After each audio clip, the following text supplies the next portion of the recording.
सच साहिब दर्शकों, इस दुनिया में अच्छे और बुरे हर तरह के लोग रहते हैं। कोई दौलत के पीछे पागल है तो कोई शोहरत का दीवाना है, कोई लालची है तो कोई दानी, कोई दयालु है तो कोई क्रूर, कोई दुखों में डूबा है तो कोई अहंकार में अंधा है। सभी इस संसार के कर्म चक्र में फंसे हैं और अपने स्वभाववश अच्छे और बुरे कर्म करते हैं, जिनसे आगे का भाग्य निर्धारित होता है। संसार में कुछ लोग ऐसे भी हैं जो भगवान को मानते हैं और कुछ नहीं, पर जो मानते हैं वो या तो सिर्फ जरूरत पड़ने पर, त्योहारों पर या मुश्किल वक्त में। और इसी संसार में कुछ ऐसे भी हैं जो हमेशा परमात्मा को याद करते हैं, नियमित रूप से सच्ची लगन से भक्ति करते हैं और भक्ति की शक्ति पर जिनका अटूट विश्वास होता है। घोर आपत्ति और संकट के समय जब जिंदगी का कोई सहारा काम नहीं आता, जब हर उम्मीद टूट जाती है, तब पापी हो या पुण्यात्मा हर कोई भगवान को ही याद करता है। भक्त और भगवान के बीच का यह प्रेम अटूट विश्वास का संबंध है और यही विश्वास विषम परिस्थितियों में चमत्कारी लीलाओं का कारण बनता है, जो संसार के लिए अद्भुत और अकल्पनीय उदाहरण बन जाता है और अमर लीलाओं के रूप में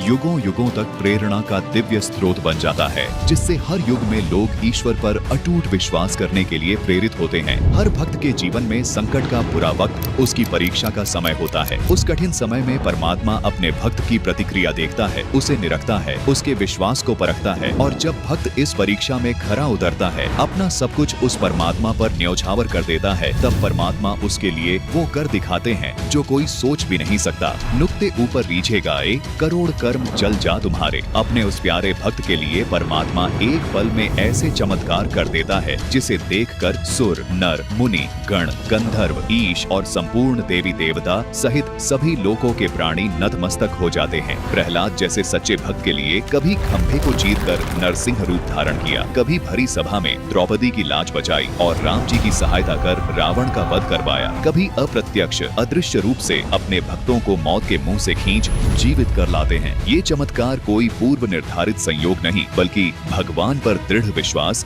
और भक्ति की शक्ति का प्रतिफल है। आध्यात्मिक यात्रा का सबसे बड़ा रहस्य यही है कि जिसने इसे जान लिया, उसने मानो हर पड़ाव को पार कर लिया। यह कोई साधारण ज्ञान नहीं, बल्कि एक ऐसा अति सूक्ष्म और गहरा सत्य है जिसे समझने के लिए हमें उन दिव्य लीलाओं को देखना होगा जो युगों युगों से स्वयं परमात्मा इस धरती पर अपने भक्तों के लिए करते आ रहे हैं। दर्शकों, परमात्मा की लीलाएं तो अनंत हैं, लेकिन फिर भी हमारा यह निरंतर प्रयास रहेगा कि हम जितना संभव हो सके इन दिव्य लीलाओं को वीडियो के रूप में आप तक पहुंचाते रहें। हमारा मकसद आपको केवल जानकारी देना नहीं, बल्कि उस परमपिता की असीम शक्ति और उनके अटूट प्रेम से अवगत कराना है, ताकि हमारी आंखें खुले और हमें भक्ति की सही दिशा और संपूर्ण आध्यात्मिक लाभ प्राप्त हो सके। जो खुद को छुपाकर गुप्त रूप से लीला करता है और सदैव अपने भक्त की सहायता के लिए कोई न कोई नया वेश धारण कर लेते हैं, तो कभी भक्ति में आस्था बनाए रखने के लिए किसी व्यक्ति विशेष या इष्ट शक्ति के रूप में आकर लीला कर जाते हैं और उनकी महिमा बना जाते हैं।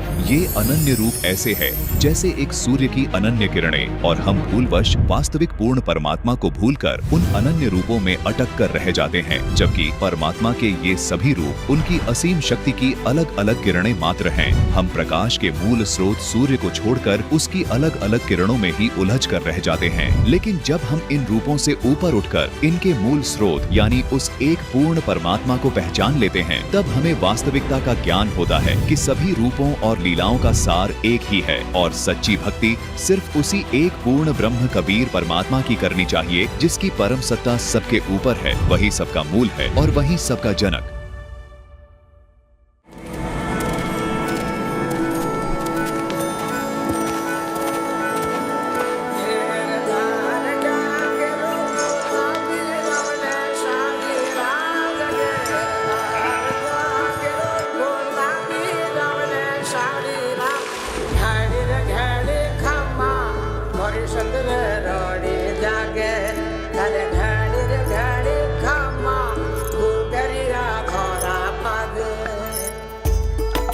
ये कहानी शुरू होती है राजस्थान के टोंक जिले के एक छोटे से गांव धुआं कला से, जहां रहते हैं एक जाट किसान और पशुपालक रामेश्वर जी और उनकी पत्नी रेवा देवी। दोनों ही अत्यंत धार्मिक और दयालु स्वभाव के दंपति थे।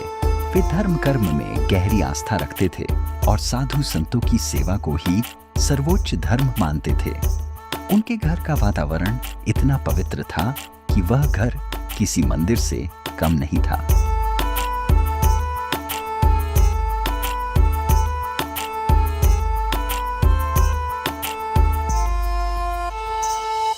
श्री शालिग्राम स्तोत्रम विनियोगः।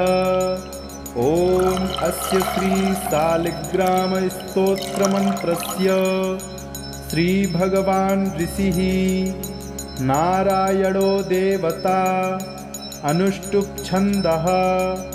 श्री शालिग्राम स्तोत्र मंत्र जपे विनियोगः।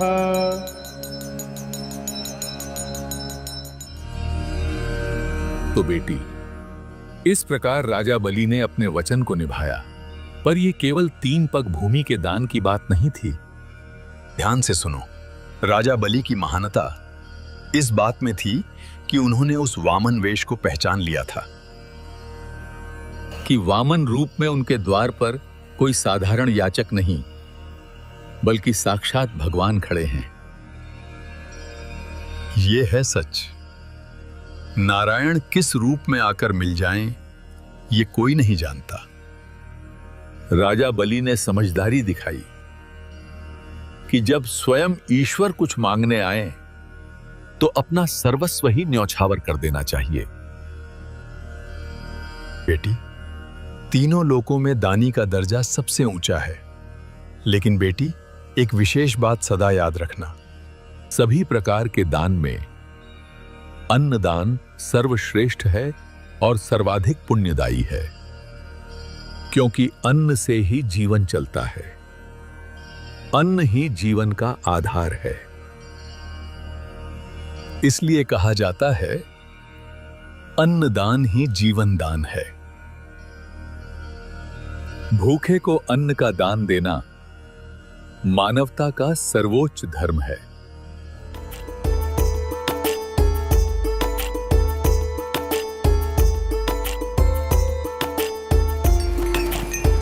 महीने दिनों की तरह बीतते गए और भगवान की कृपा से रामेश्वर और रेवा देवी के जीवन में वो शुभ दिन आया जब उन्हें पुत्र रत्न की प्राप्ति हुई। घर में खुशी का माहौल था।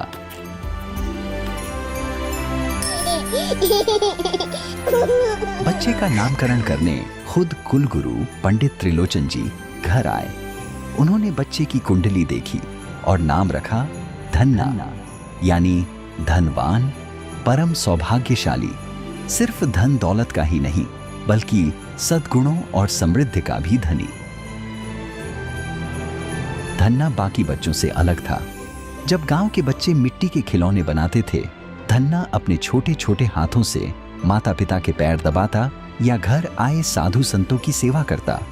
उस नन्हे बालक के सद्गुणों को देखकर ऐसा लगता था जैसे ये गुण उसके अपने पिछले जन्मों के शुभ आचरण का प्रभाव थे। उसकी विनम्रता और निर्मल सेवा भाव देखकर गांव में हर कोई बस एक ही बात कहता था, इस युग में धन्ना जैसा संस्कारी बालक मिलना बहुत दुर्लभ है। जब कुलगुरु त्रिलोचन नाथ रामेश्वर जी के घर आए तो 5 वर्ष के बालक धन्ना ने देखा कि आसपास के लोग भी उनके दर्शन को आने लगे और उनके आगमन से ही सभी उनकी सेवा में लग गए। सभी त्रिलोचन नाथ का विशेष आदर सत्कार कर रहे थे। त्रिलोचन नाथ जी ने भगवान की कथा सुनाई, जिसे सभी ध्यान पूर्वक सुन रहे थे। उनकी हर बात को धन्ना भी ध्यान पूर्वक सुन रहा था। कहानियों में वह भगवान की कल्पना करता, उनकी बाल लीलाओं को महसूस करता और कथा में ही उनके दिव्य रूप में खो जाता। कुलगुरु त्रिलोचन नाथ से धन्ना बहुत प्रभावित हुआ और उनकी हर क्रिया को ध्यान पूर्वक निरखने लगा। अगली सुबह धन्ना भी समय से स्नान करके कुलगुरु के पास गया और दूर बैठकर उनकी पूजा को ध्यान पूर्वक देखने लगा। गुरु ने बड़ी श्रद्धा से ठाकुर जी की मूर्ति को पंचामृत से स्नान कराया। जब दूध, दही, शहद और घी की धारा मूर्ति पर पड़ती तो धन्ना को मूर्ति के इस दिव्य अभिषेक को देखकर बहुत खुश होता और उसे देखकर असीम आनंद मिलता। त्रिलोचन नाथ जी ने फिर ठाकुर जी की मूर्ति को साफ वस्त्र पहनाए, माथे पर चंदन का तिलक लगाया और गले में माला पहनाई। धन्ना प्रतिदिन इसी प्रकार मंत्र मुग्ध होकर यह सब देखता रहा। पूजा की यह संपूर्ण विधि धन्ना के मन को बहुत अच्छी लगने लगी और नन्हा बालक धन्ना इससे बहुत प्रभावित हुआ। देखते ही देखते समय कैसे बीत गया पता ही नहीं चला। आज वह घड़ी आ गई थी जब पंडित त्रिलोचन नाथ जी को अपनी आगे की यात्रा के लिए निकलना था। उन्होंने भारी मन से धन्ना के पूरे परिवार से विदा लेने की इच्छा व्यक्त की। जैसे ही पंडित जी के जाने की बात धन्ना को पता चली, धन्ना बहुत दुखी हो गया। वह रोने लगा।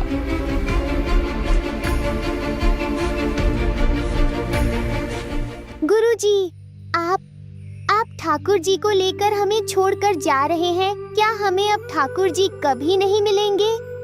अरे धन्ना, शांत हो मेरे बच्चे। बेटा तुम विश्वास रखो, मैं जल्दी ही ठाकुर जी को लेकर वापस आऊंगा। नहीं, आप ठाकुर जी को लेकर मत जाइए। बेटा धन्ना, अब मेरे विदा लेने का समय आ गया है। मेरी यात्रा लंबी है, तुम रो मत बेटा, मैं फिर जल्दी ही आऊंगा। धन्ना जी का ठाकुर जी के प्रति प्रेम और भक्ति भाव देखकर त्रिलोचन जी भावुक हो जाते हैं। त्रिलोचन जी ठाकुर जी से मिलता जुलता पत्थर धन्ना जी को दे देते हैं। बालक धन्ना उस सामान्य पत्थर को पाकर ऐसे प्रसन्न होते हैं जैसे साक्षात भगवान मिल गई हो। कुलगुरु पंडित त्रिलोचन जी तो अपनी यात्रा पर चले गए, पर अपने पीछे छोड़ गए बालक धन्ना में सिलबट्टे के प्रति ठाकुर जी वाला गहरा प्रेम। धन्ना उस दिन से अपना सारा समय अपने नए साथी ठाकुर जी की ही सेवा में लगाने लगा। वह रोज सुबह जल्दी उठता, अपने ठाकुर जी को स्नान कराता, उन्हें नए वस्त्रों से सजाता और पूरी श्रद्धा से माथे पर चंदन का तिलक लगाता। कुछ ही वर्षों में जब धन्ना 10 वर्ष का हुआ तो उस ग्रामीण समाज की परंपराओं के अनुरूप उसका बाल विवाह कर दिया गया। अब धन्ना का जीवन बदल गया था। धन्ना किसान पुत्र था। इकलौता पुत्र होने के नाते वह पिता के साथ खेती में भी हाथ बटाता था। पिता की सहायता के लिए छोटी सी उम्र में ही कड़ी मेहनत करने लगा।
राम राम महाराज जी।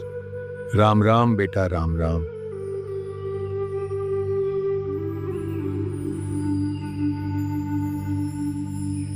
बेटा, मैंने एक मतीरा देखा जो बहुत मोटा और अच्छा है, वो मुझे खिला दे।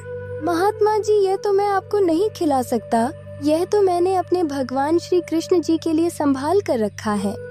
और हर फसल का पहला फल मतीरा, जो सबसे स्वादिष्ट और स्वस्थ होता है, वह अपने भगवान के लिए मंदिर में चढ़ाता हूँ। आप इस फल को छोड़कर और कोई भी फल खा सकते हैं। बेटा, आप इसे मंदिर में कब चढ़ाओगे?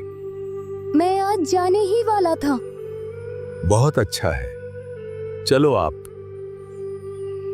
हम भी देख लेंगे, हमारे भी संस्कार बनेंगे और हम भी माथा टेक लेंगे।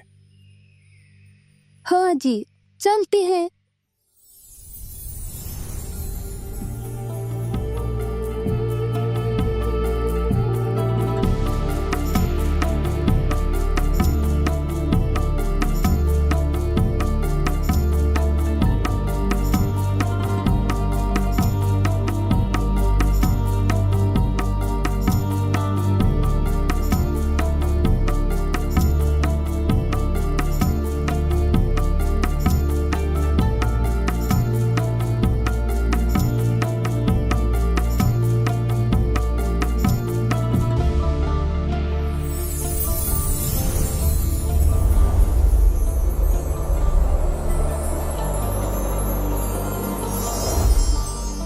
धन्ना भगत, परमात्मा तो तेरे साथ आया है। इस मतीरे को कहां लेकर आया मेरे पास। उनके चरण पकड़ और अपना कल्याण करवा।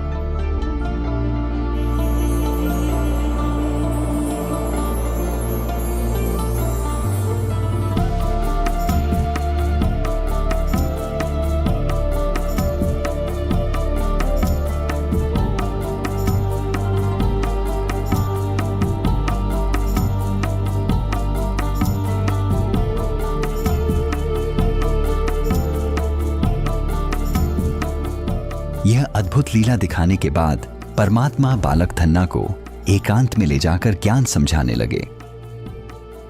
धन्ना बेटा, क्या तुम जानते हो तुम्हें ये मानव जीवन क्यों मिला है? नहीं महाराज जी। ये मनुष्य जीवन बहुत दुर्लभ है। प्रत्येक जीव को ये मनुष्य जीवन भक्ति करने के लिए, शुभ कर्म करके मोक्ष प्राप्त करने के लिए मिलता है। मोक्ष क्या होता है महाराज जी? मोक्ष अर्थात इस जन्म मरण के चक्कर से हमेशा के लिए मुक्त हो जाना, उस परम सनातन धाम को प्राप्त करना जहां जाने के बाद प्राणी कभी लौटकर संसार में वापस नहीं आता।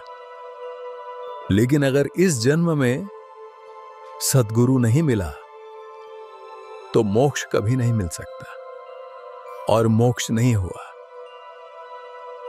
तो जानते हो फिर अगले जन्म में क्या होगा? क्या होगा महाराज जी?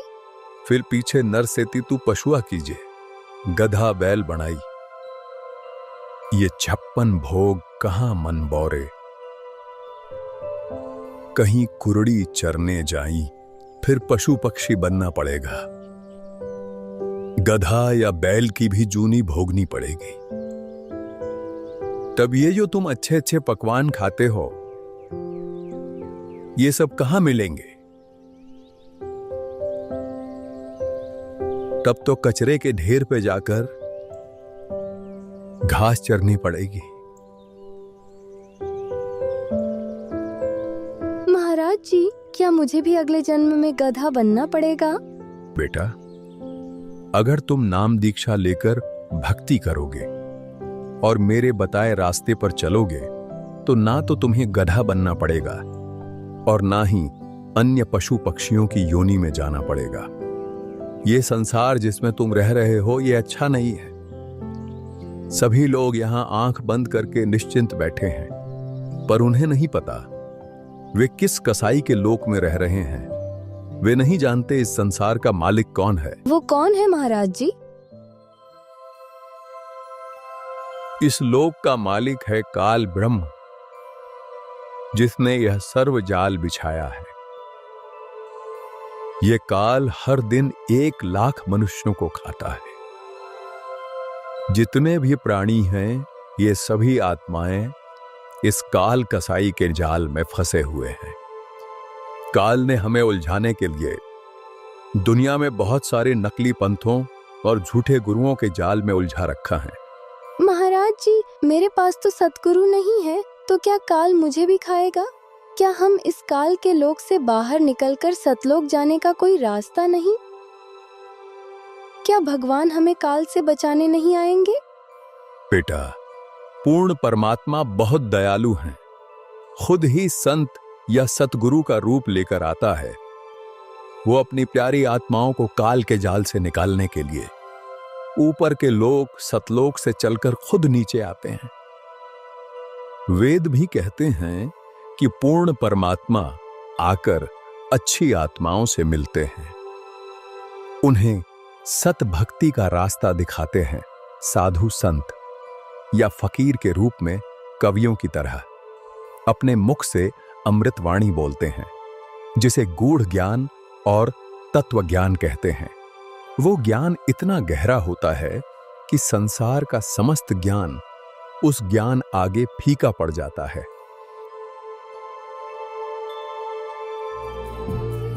इस तरह कबीर परमात्मा जी ने 11 वर्ष के बालक धन्ना जी को सत्संग सुनाया और गूढ़ आध्यात्मिक ज्ञान समझाया, सतलोक की पूरी जानकारी दी और सच्ची भक्ति के बारे में गहराई से बताया।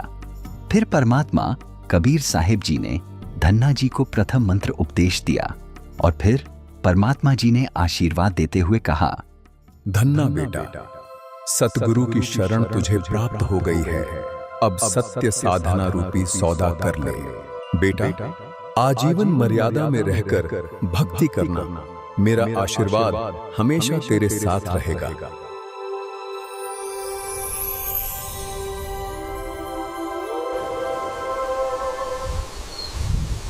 हे प्रभु, हे भगवान, कहाँ चले गए आप अपने इस दास को छोड़कर? कहाँ अदृश्य हो गए आप?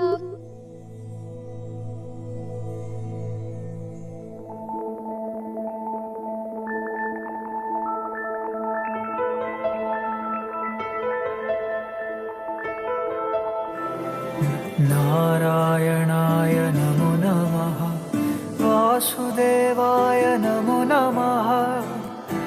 आज तुमने दिए दर्शन अपने प्रिय, हर पल हर दिशा तुम ही तुम बसे।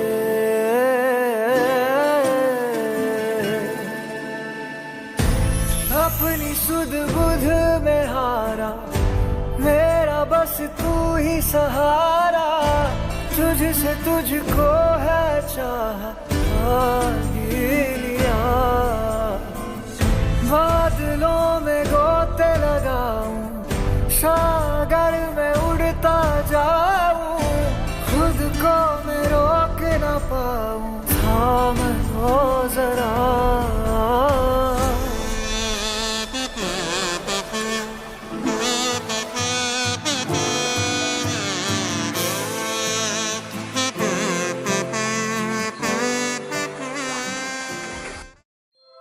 साक्षात परमात्मा स्वयं प्रकट होकर धन्ना के पास आए और पहली बार परमात्मा ने उससे कुछ मांगा।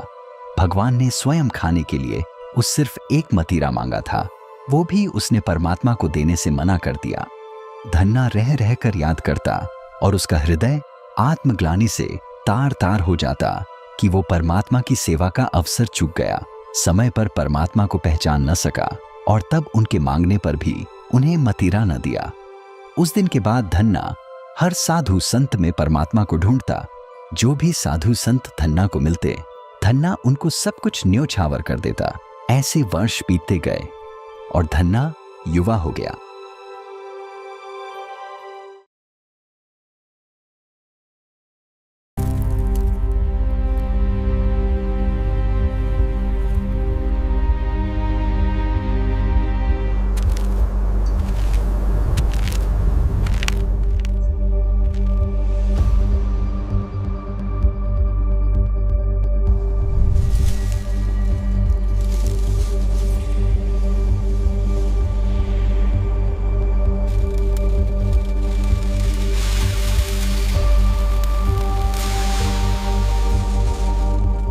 पूरा गांव अकाल की भीषण मार झेल रहा है।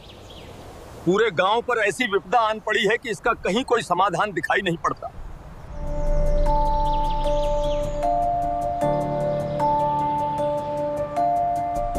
अब तो वर्षा की आस भी मरसी गई है। लगता है इस बार भी मेघ रूठे रहेंगे और इस बार भी वर्षा नहीं होगी।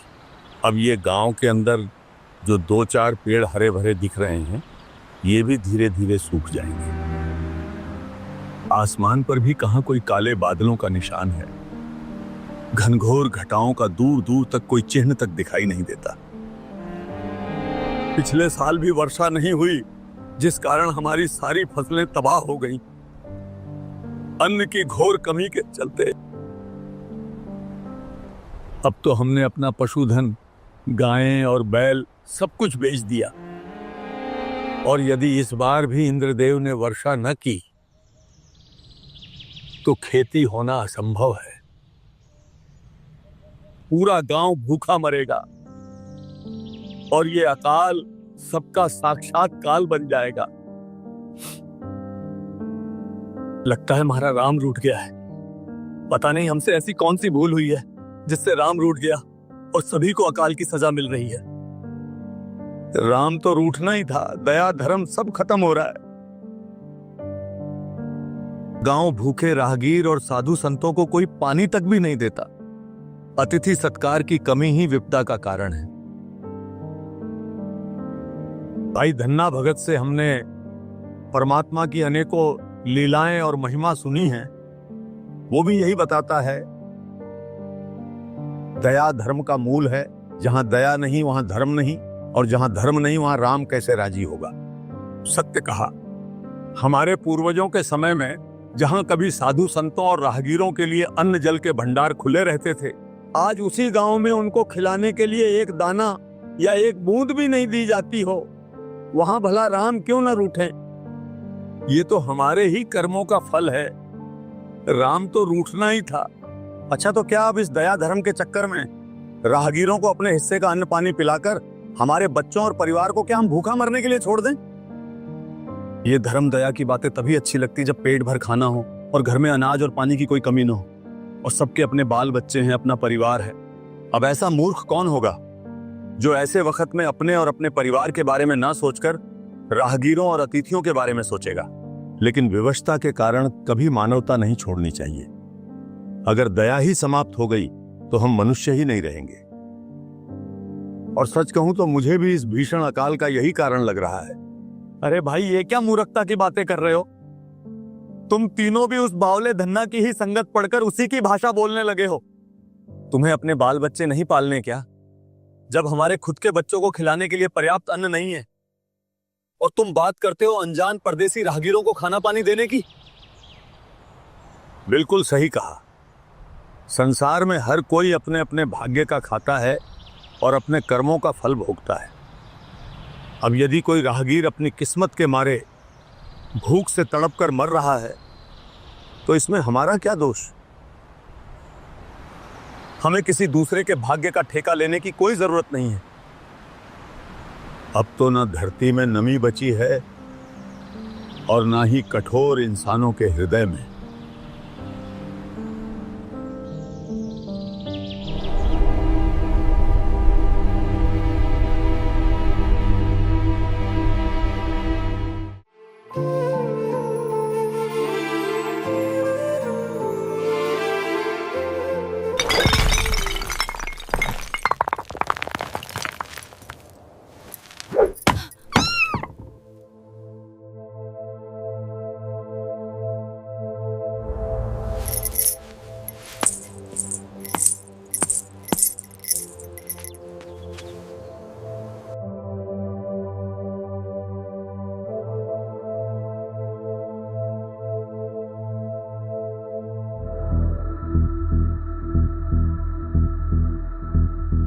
अरे साधु महाराज, आज तुम्हारा भजन खत्म होगा या नहीं? तुम्हें कुछ होश भी है? इस वर्ष भी बारिश नहीं हुई है। लोग तो इस चिंता में हैं कि आगे अन्न का इंतजाम कैसे होगा, क्या करेंगे, परिवार को क्या खिलाएंगे। और तुम यहाँ मोती की माला रगड़ रहे हो। क्या ये माला खेत में जाकर बिना पानी के फसल उगा देगी? भगवान परमात्मा जो चाहे वो कर सकता है। मौला जल से थल कर देत, थल से जल कर देत। एक बार तुम उस परमात्मा पर पूर्ण विश्वास करके तो देखो। अच्छा रहने दो, अपना ज्ञान अपने पास रखो। घर चलाने के लिए तुम्हें जोड़ना तो आता नहीं, बस उजाड़ना आता है।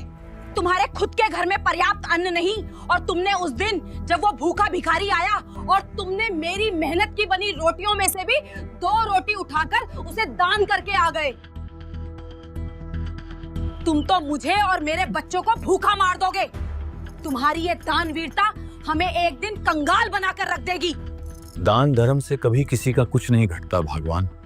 धर्म से ही तो कर्म बनते हैं और धर्म से ही सबका पेट भरता है। तुम्हारा धर्म तुम्हारे पेट में जाता है क्या? मैं पूछती हूँ, जब मैं तुमसे नए नए कपड़े या गहने मांगती हूँ तब तुम्हारा धर्म कहाँ जाता है? तुम्हारे माँ बाप के जाने के बाद मैंने आज तक कभी चांदी का कंगन तक नहीं देखा, क्योंकि तुम्हारा ईश्वर प्रेम खत्म ही नहीं होता। तुम हमेशा धन और आभूषण की बात क्यों करती हो? शांति से क्यों नहीं रहती? तुम अपना बचा हुआ धन भी साधु संतों में बांट देते हो। मेरे लिए तुम्हारे पास कुछ नहीं बचता। बताओ, कभी कोई गहना बनवा कर दिया है तुमने मुझे? मेरे और मेरे बच्चों के लिए तुम्हारे पास है ही क्या? तुम्हारे पास तुम्हारा सारा समय और बाकी सब कुछ सिर्फ तुम्हारे भगवान के लिए, हमारे लिए कुछ नहीं है। अपने सामर्थ्य अनुसार तुम्हारी और बच्चों की हर जरूरत पूरी करता हूँ। हाँ हाँ, आकर बस अंधेरे में अपनी माला फेरते हो। ऐसा लगता है जैसे तुमने मुझसे नहीं बल्कि इस माला से विवाह किया है। तुम्हें हमारे सुख से नफरत है। तुम तो दुनियादारी तक नहीं समझते। तुम्हारा सीधापन नहीं, तुम्हारा पाखंड है। कुछ नहीं रखा इस भक्ति में, छोड़ दे। जो कुछ मिलेगा कर्म करने से मिलेगा। कुछ नहीं रखा इस भगवान के नाम में। 1 साल से खेतों की मिट्टी फट रही है, कुएं सूख गए हैं, और तुम यहाँ आंखें मूंद कर हाथ पे हाथ धरे माला करते रहो। क्या तेरी माला के मनके हमारे बच्चों को अन्न खिलाएंगे? बस भी करो अब भगवान, शांत हो जाओ। इस घोर संकट में भगवान की महिमा ही सहारा है। हमें धैर्य रखना चाहिए। जब राम चाहेंगे तो वर्षा अवश्य होगी। अब तुम्हें कौन समझाए? भगवान का विधान दान, धर्म और भक्ति करने से ही घर में बरकत आती है। बरकत? कैसी बरकत? गांव की हर स्त्री के गले में आज चांदी की हसली है, और मेरे गले में क्या है? तुम्हारी दानवीरता का बोझ। तुमने सारा पैसा उन साधुओं को दे दिया जो तुम्हें ज्ञान का उपदेश देते फिरते हैं, और मेरे लिए कभी एक कांच की चूड़ी तक नहीं लाए। भगवान, आभूषणों लेकर क्या करोगी? संकट में सिर्फ भगवान साथ देते हैं, आभूषण नहीं। परमात्मा के ज्ञान को समझो। इन आभूषणों से कोई लाभ नहीं। सिर्फ अच्छे कर्म, भक्ति और दान, धर्म ही असली आभूषण है। जिस लोक में हम रह रहे हैं, यहाँ एक पल में कब मृत्यु हो जाए कुछ नहीं पता। ये आभूषण, ये कपड़े, घर परिवार यही धरे के धरे रह जाएंगे। साथ जाएगा तो सिर्फ भक्ति, धन और धर्म कर्म का पुण्य। इसलिए हमें सादा जीवन जीकर भक्ति, दान और धर्म करना चाहिए। बस बस रहने दो। तुमसे शादी करके तो मेरे भाग ही फूट गए हैं। तुम तो उस कीकर के पेड़ की तरह हो जो बिना पानी के खड़ा है पर किसी काम का नहीं।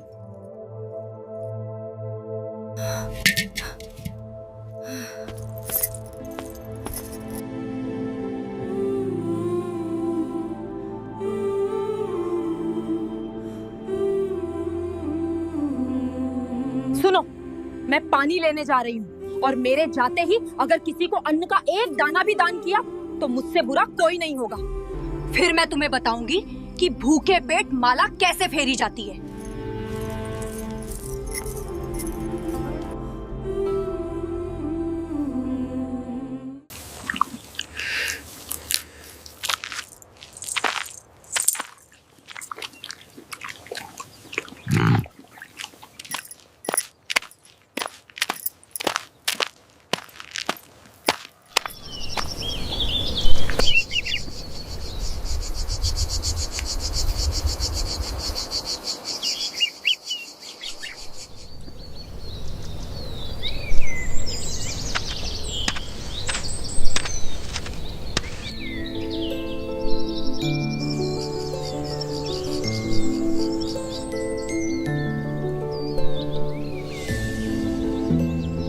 राम राम धन्ना बाई। राम राम। राम राम भाई, राम राम। आओ बैठो।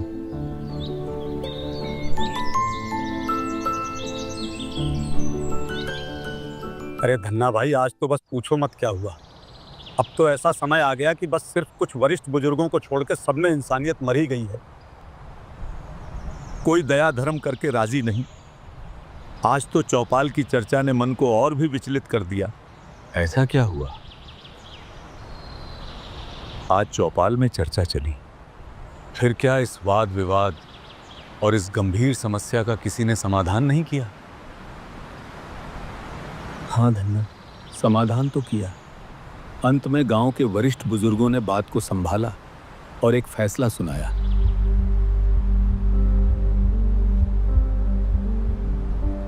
हर तरफ स्वार्थ का बियाबान पसरा है। हमारे पूर्वज बताया करते हैं कि राम के रूठने पर ही अकाल पड़ते हैं। ऐसे में धर्म भंडारे करने से ही वर्षा होती है, इसका और कोई उपाय नहीं। बिल्कुल भाई साहब, जमीन से पानी के साथ साथ अब सभी के दिलों से दया भी खत्म हो गई है। मेरा बाबू भी कहा करता कि भगवान ने हर समस्या का समाधान बनाया है, और जब राम रूठ जाए तो राम को मनाने का भी एक ही उपाय है, और वो है धर्म। अब सिर्फ धर्म से ही राम मनाया जा सकता है, इसके अलावा और कोई रास्ता नहीं। इस बार भी अगर वर्षा न हुई तो सब मरेंगे। एक काम करो, सभी पूरा गांव मिलके हर घर से एक या आधा पाव चावल और गुड़ इकट्ठा करके मीठे चावल बनाओ, पूरे गांव को बुलाकर भंडारा खिलाओ। इस धर्म भंडारे से भगवान खुश होंगे और वर्षा होगी।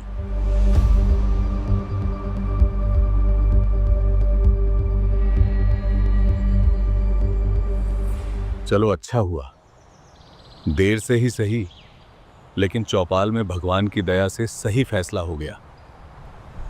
परमात्मा भी कहते हैं, चिड़ी चोंच भर ले गई, नदी न घट्यो नीर। दान दिए धन घटे नहीं, कह रहे साहेब कबीर। धन्ना बेटा, जो दान नहीं करते उनका भविष्य नरक बन जाता है। दान धर्म के अनुष्ठान यानी धर्म यज्ञ व अन्य यज्ञ करने से भक्ति ऐसे सफल होती है जैसे खेत में किसान बीज बोकर बाद में समय समय पर सिंचाई करता है, पौधा बनकर अन्न देता है। इसी प्रकार भक्ति मार्ग में नाम तो बीज है, और यही बीज यज्ञदान धर्म सिंचाई का कार्य करते हैं। जो भूखे व्यक्तियों को भोजन खिलाता है, घर आए अतिथि को भोजन देते हैं या धर्म भंडारे करवाते हैं, उनको अगले जन्म में जब कभी मानव जन्म मिलेगा तब धनी सेठ बनेगा, हाथी व पालकियों की सवारी करेगा। यदि पूर्व जन्म में या इस जन्म में दान किया है तो धन मिलेगा, अन्यथा कुछ नहीं मिलेगा। दान धर्म की शक्ति इतनी प्रबल है कि बलि राजा ने 100 यज्ञ की थी, परमात्मा 52 रूप धारण करके आए थे। यह धर्म का प्रभाव था कि परमात्मा को स्वयं आना पड़ा। बेटा धन्ना, आप मनुष्य शरीर प्राप्त करके इस पृथ्वी लोक पर जन्मे हो। मनुष्य जन्म बहुत ही दुर्लभ है। आपका यह शरीर, धन, घर परिवार सब अस्थाई है। आपको मानव जन्म भक्ति तथा शुभ कर्म दान धर्म करने के लिए मिला है। धन्ना भाई साहब, क्या आनंद आता है तुम्हारे साथ बैठकर परमात्मा की चर्चा सुनकर। सच कहूं तो ऐसा लगता है बस यहीं बैठे रहें और सुनते ही रहें। अरे भाइयों, हम चाहे जितना भी संतोष कर लें, पर यह जान लो कि हमारे गांव की यह स्थिति अब ज्यादा समय ठीक नहीं रह सकती। कब ये अकाल हमारा मृत्यु काल बन जाए, कुछ कहा नहीं जा सकता। जरा दूर दराज के इलाकों से आई खबरों पर भी ध्यान दे लो, जहां अकाल ने नहीं साक्षात काल ने तांडव मचाया है। सुना तो मैंने भी बहुत कुछ है कि बहुत बदतर हालत है। बड़े बड़े जमींदार भी दाने दाने को मोहताज हो रहे हैं, अन्न का एक दाना नहीं बचा। लोगों ने घास भी तोड़ तोड़ के खा ली, झाड़ झंखार कूट कूट के खाए, अब कहीं कोई कीकर या झाड़ियों तक का भी नामो निशान नहीं रहा। हाँ बिल्कुल, ये बहुत गहराई से सोचने वाली बात है। वे भी दुखी हैं जो नहीं करते, वे भी, चाहे कोई कितने ही देवी देवताओं, तीर्थों, मंदिरों को पूजता हो, व्रत रखता हो, कितनी ही भक्ति करता हो, कोई भी देवी देवता या कोई भी भगवान किसी की रक्षा क्यों नहीं करते? सच कहूं तो यही तो आंख खोलने वाली विडंबना है। देख, हम ठहरे किसान, ये तो हम सभी जानते हैं कि बीज अगर सही हो और उसे सही विधि से बोया जाए तभी फसल मिलती है। हाँ भाई, लेकिन मित्रों, बस अब इस चर्चा को यहीं विराम दो। तुम्हारी भाभीसा के आने का समय हो चुका है। मैं ये बिल्कुल नहीं चाहता कि हमारी इस ज्ञान चर्चा और परमात्मा के सत्संग के कारण तुम जैसे शुद्ध हृदय वाले मित्रों को मुझ निर्भाग कारण मेरी पत्नी से कटुर वचन सुनना पड़े और या कलह का सामना करना पड़े। बाकी चर्चा कल उसी आनंद से करेंगे। भाभी साहब, फिर तो हमें तुरंत चलना चाहिए। अगर हमें यहाँ बैठे हुए देख लिया तो कहीं उनके क्रोध भरे ज्ञान नेत्र न खुल जाए, फिर तो प्रलय ही आ जाएगी। बाकी चर्चा अब कल करेंगे। चल विजयपाल।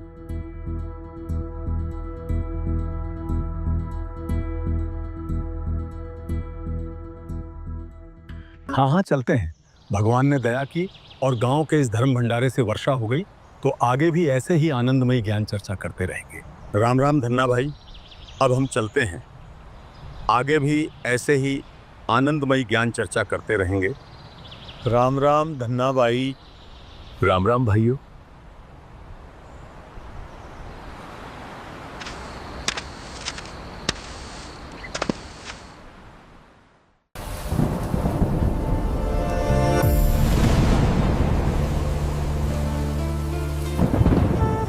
इतने समय बाद वर्षा हुई और धरती पर फिर से हरियाली लौट आई।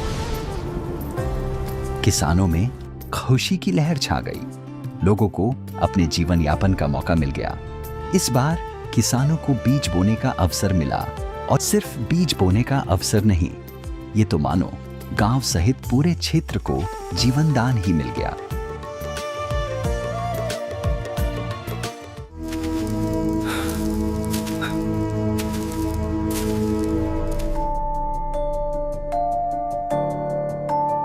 हे प्रभु, दया करो।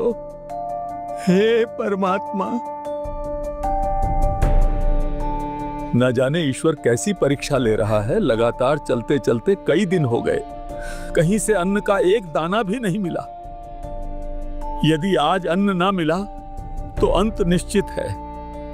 हे प्रभु, यदि आप हमें जीवन देना मंजूर नहीं है तो हमें सहज मृत्यु दे दो प्रभु। हम तो तेरे नाम पर सब छोड़ कर निकले थे।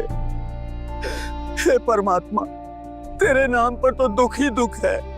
ये भूख अब और सहन नहीं होती। इस भूख से शांति दो प्रभु, या हम भूखों को भोजन दो।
राम राम भाई, राम राम।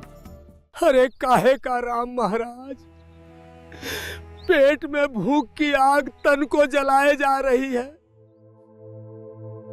2 दिन से अन्न तो दूर, एक पत्ता भी गले से नीचे नहीं उतरा। लगता है अब तो इन इंसानों की तरह राम भी बेहरा हो गया है। विश्वास रखो संतो, साधु संत धीरज नहीं खोया करते और विपत्ति में ही भक्त की असली परीक्षा होती है। भूखा तो मैं भी हूं 2 दिन से, लेकिन मुझे पूर्ण विश्वास है, देर से ही सही, लेकिन मेरा राम मुझे अन्न अवश्य देगा।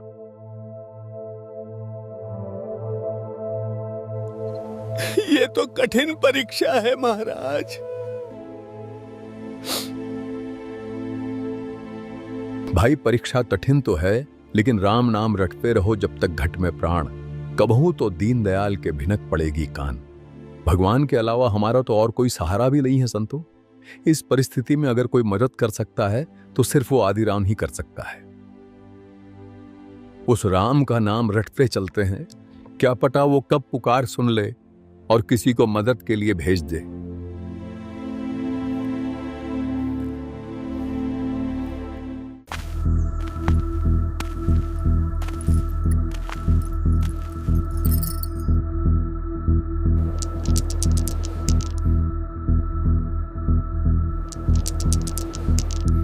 उठो अब, बैठे रहोगे क्या समाधि लगाए? ये माला छोड़ो, उठो और ज्वार खेत में बीज कर आओ। दुनिया हल लेके खेत जोतने चली गई, पूरा गांव अपने खेतों में बीज बोने गया है और यहाँ तुम्हारी पूजा पार्टी खत्म नहीं होती। जब देखो तब सुबह सुबह से ही माला लेकर बैठ जाते हो। घर में खाने के लाले पड़े हुए हैं, लेकिन तुम्हें तो बस पुण्य कमाने की चिंता रहती है, अपनी पत्नी और बच्चों की कोई चिंता नहीं है। तुम्हें तो सिर्फ अपने दान धर्म और पूजा पाठ से मतलब है। तुम्हारा ये दान धर्म हमें भूखा मार देगा, कंगाल बना के छोड़ेगा। तुम्हें तो ना घर दिखता है ना बच्चे। अच्छा ठीक है भगवान, जाता हूं।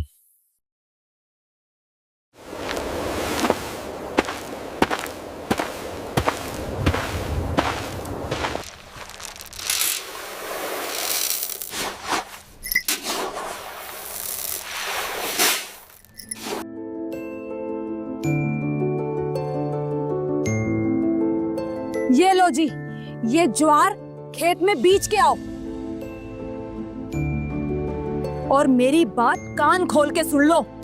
ये ज्वार खेत में ही बीजनी चाहिए और इसे सिर्फ ज्वार मत समझना, हमारा और हमारे बालकों का जीवन है ये।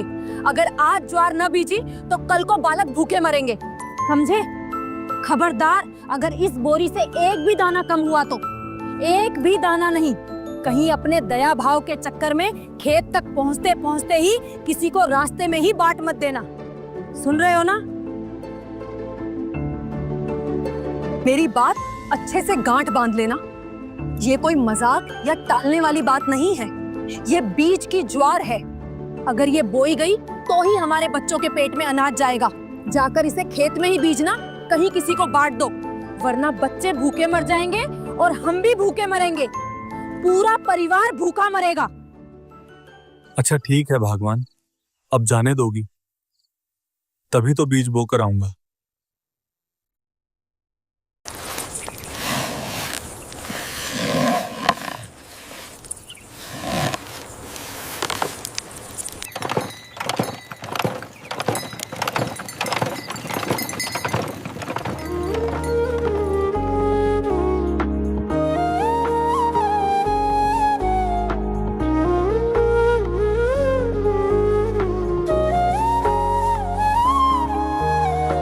खबर सुनाऊं जो, खुशी रे बताऊं जो, आज मेरे पिया घर आएंगे, आज मेरे पिया घर आएंगे।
राम राम भगत जियो।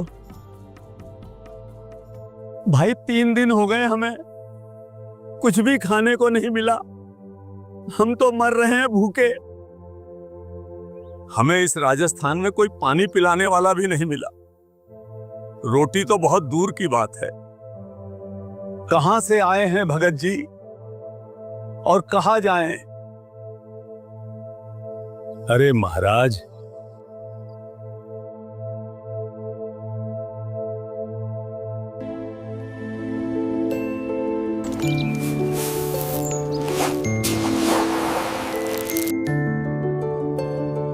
महाराज जियो, मेरे पास तो ये बीज की ज्वार है थोड़ी सी, ये देख लो आप। इसे खाकर अपनी भूख शांत कर लो।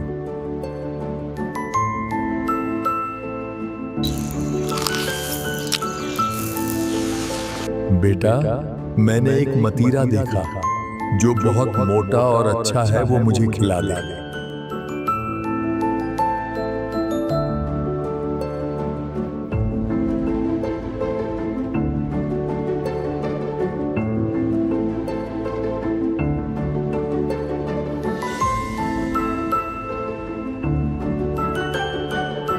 बेटा, भगवान तुम्हारा भला करे।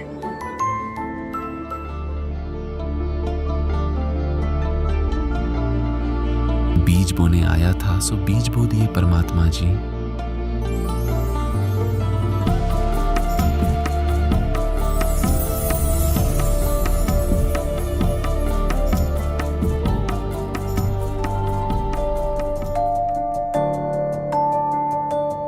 अब अगर मैं ज्वार बोने खेत नहीं गया और यदि किसी ने भी मेरी पत्नी को जाकर बता दिया तो बहुत झगड़ा करेगी, बड़ा भारी बखेड़ा खड़ा हो जाएगा। क्या करूं अब? ये ज्वार खेत में ही बीजनी चाहिए और इसे सिर्फ ज्वार मत समझना। हमारा और हमारे बालकों का जीवन है ये। अगर आज ज्वार न बीजी तो कल को बालक भूखे मरेंगे।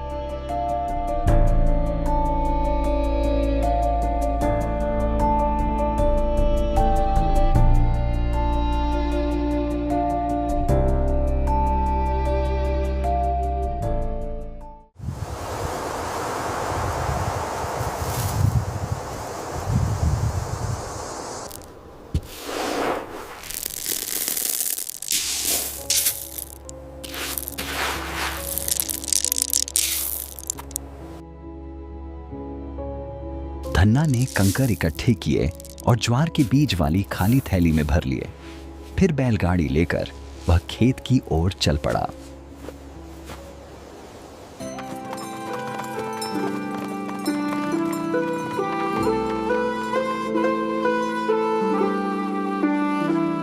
खेत पहुंचकर उसने बाकी किसानों की तरह ज्वार बोने का अभिनय करते हुए थैली से हाथ में कंकर लेकर जमीन पर इस तरह बिखेरे जैसे वह ज्वार के बीज ही हों, और फिर थैली के सारे कंकर बीजने के बाद धन्ना सब किसानों के साथ घर आ जाता है।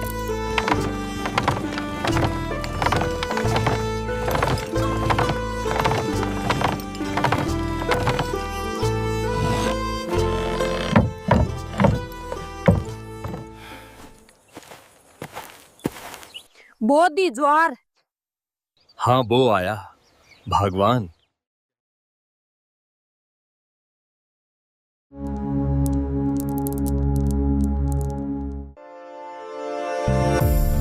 ठीक 2 महीनों बाद जहां सबके खेतों में घुटनों तक ऊंची ज्वार की फसल लहरा रही थी, वहीं धन्ना का खेत, उसके खेत का तो हाल ही कुछ और था, जिसे देखकर हर कोई हैरान था। उसके खेत में ज्वार का तो कोई नामो निशान तक नहीं दिख रहा था। वहां चारों ओर बस अनगिनत तुंबे की बेलें उगी हुई थी, जो उस पूरे इलाके में झाड़ झंखाड़ की तरह बिना बोए ही अपने आप ही उग जाती थी। धन्ना के खेत को जो भी देखता वह हक्का बक्का रह जाता कि जहां ज्वार की फसल होनी चाहिए थी, वहां तो बस तुम्बों का जंगल उगाया है। देखो जी, जरा देखो तो, धन्ना के खेत में ज्वार तो कहीं है ही नहीं। ये क्या, पूरा खेत तो तुम्बे की बेलों से भरा पड़ा है। जहां देखो वहां चारों तरफ सिर्फ तुम्बे ही तुम्बे हैं।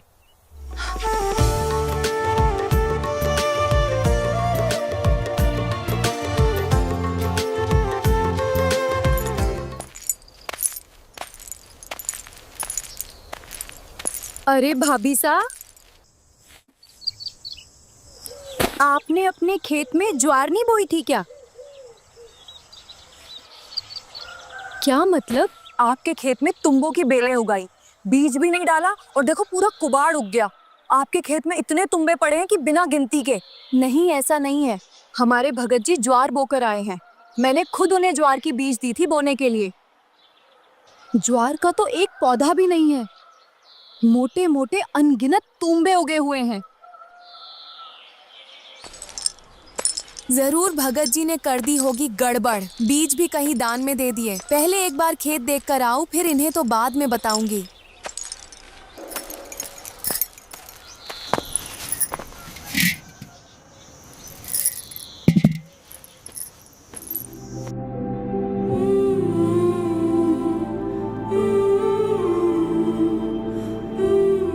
सुनो भगत जी, मैं खेत जाकर आती हूँ, ज्वार देखकर आऊंगी।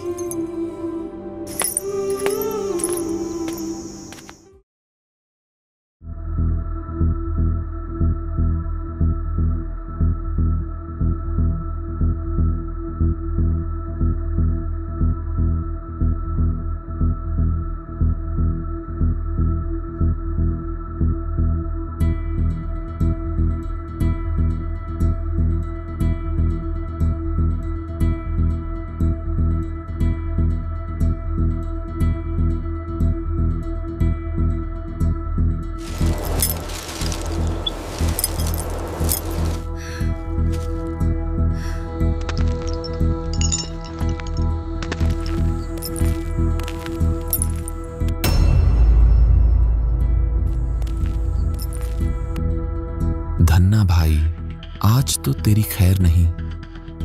हे प्रभु, अब देखी जाएगी, जो भी होगा होना तो है ही। तुम दोनों उठ जाओ यहां से।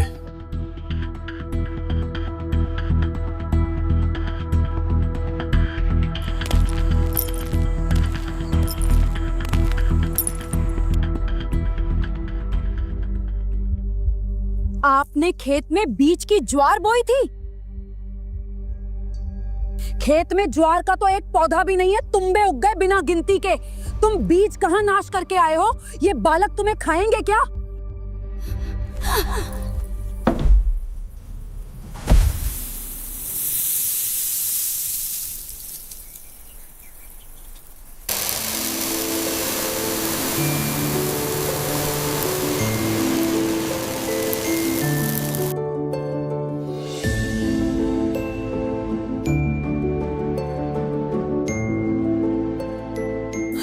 ये क्या हो गया? तुम्बे में ज्वार? ये ज्वार कहां से आ गई इसमें? भगवान, मुझे नहीं पता ये ज्वार कहां से आई और ये क्या सौदा है।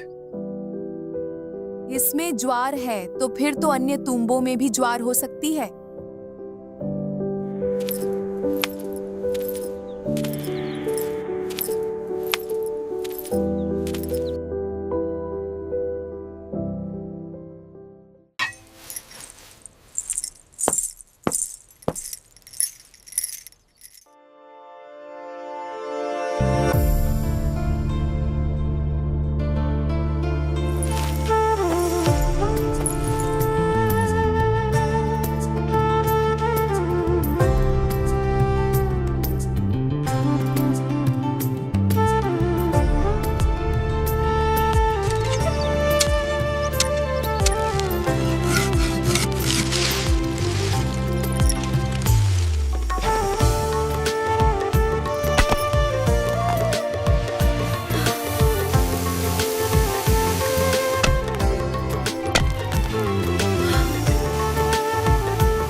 इस तरह धन्ना की पत्नी खेत से ज्वार इकट्ठा कर घर ला रही थी। जब ज्वार पूरा हुआ, यानी धन्ना जी के परिवार को जितना ज्वार की जरूरत थी वो पूरा हुआ, तब धन्ना जी अपनी पत्नी से कहते हैं, अब और न लाइए।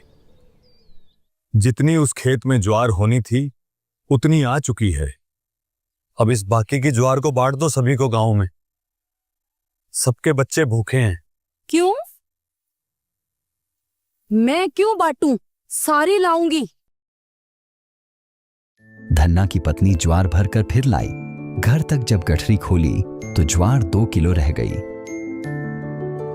धन्ना की पत्नी फिर गठरी भरकर ज्वार लाई तो सिर्फ छिलका हो गई, ज्वार नहीं रही। भगवान, अपने हिस्से की ज्वार आ चुकी है, अब तुम फालतू नहीं ला सकती। भाइयों, परमात्मा जी की दया से हमारे खेत के मतीरे में से ज्वार निकल रही है और हमें जितना चाहिए था उतना हमने रख लिया है। और भाई, परमात्मा जी ने ज्वार बाकी आप सभी के लिए दी है, तो अपने अपने परिवार के लिए जितनी जरूरत है उतना उतना ले जाओ।